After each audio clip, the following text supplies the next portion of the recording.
In the heart of Lagos, where new money builds glass castles and old money guards dusty secrets, stands a house with mirrors older than memory. People say it is just a building, but those who enter never leave the same. Today we investigate a case hidden in plain sight, how a woman's comfort became her curse. To the passerby, this Lekki Phase 1 duplex looks ordinary. Fresh paint, tall gates, trimmed hibiscus hedges, but ask the estate guards and they'll whisper about strange footprints at dawn, and a woman in a yellow wrapper who is never on the staff list. Our story begins with Madam Gozi, full name M. Gozi Okafor, once a marketing graduate with big dreams. Marriage to an oil contractor brought her wealth and a strange emptiness. To Gozi, housework was an enemy. Maids came and went, Rose, Clara, Beatrice, each fleeing under the weight of midnight demands and cutting words. Then came a WhatsApp post. Reliable housemaid, very quiet. No photo, no last scene, just a name, Amora, cheap pay, almost too convenient. At 7 a.m. the next morning, the gate bell rang. On the CCTV, Gozi saw her, a girl in a yellow wrapper, white slippers, no bag, no hesitation. Inside, Amora moved like water, silent, efficient, never asking where the broom was kept. Gozi watched, impressed and unsettled. But at 2:11 a.m. the soft life cracked. Gozi woke to a low humming, a melody sliding through the corridor like mist. Gozi awoke with the tune still clinging to her ears. The house felt colder, the marbles slick with dew. Amora was already sweeping, silent, tireless, as if the night's humming had never happened. The west wing of the duplex had been locked since Ken's business trip.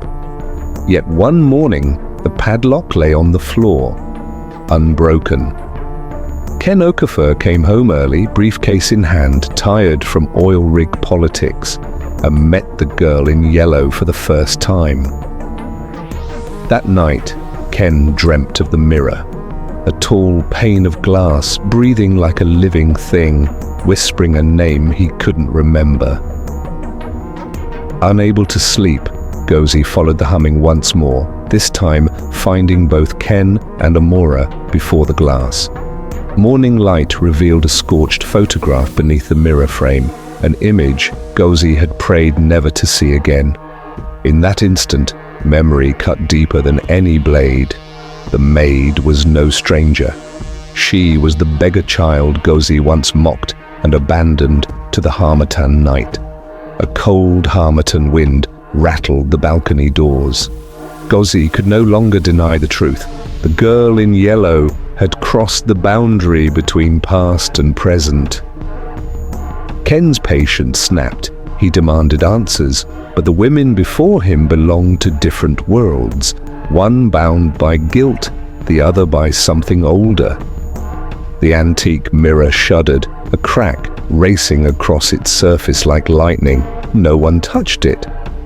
Words spilled from Gozi's lips, of the night long ago when a hungry street child begged at her hostel gate, and she turned away. Amora stepped forward, not as a servant, but as a judgment and a mercy.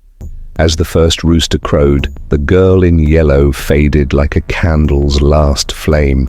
Only a thin trail of desert dust remained where she had stood. Gozi never heard the humming again, but each dawn she swept the dust herself, barefoot, humbled, hoping the girl in yellow might forgive what the world never knew. Months passed. Lagos traffic roared on. Ken's contracts multiplied.